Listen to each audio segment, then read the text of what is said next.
Hello folks and welcome. For those of you who aren't aware, these in my hands are LED lamps and I'm planning to use them in my Astra H site indicators, site repeaters.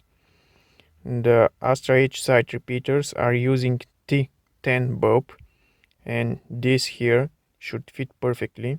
They are canbus enabled, meaning you won't get an error on your dashboard for a bulb burnt out. And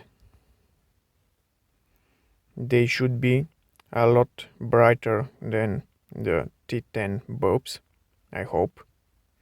Now I will show you how to remove the plastics of your site repeater and replace the bulb.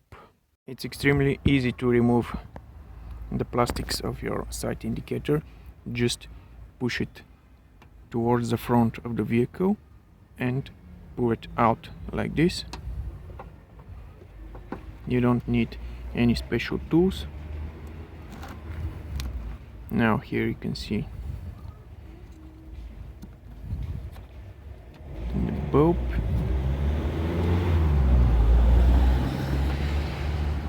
This is the T10 bulb. Now let's gently remove it like this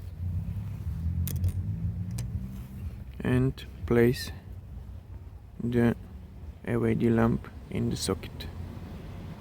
The nice thing about this LED lamp is that it has this HLB7 rectifier chip, and it doesn't matter in what direction you insert it, it will work anyways.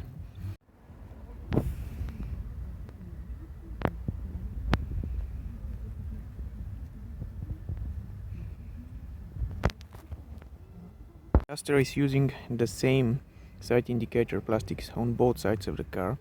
On the other side, you have to push the side repeaters towards the back of the car to remove it from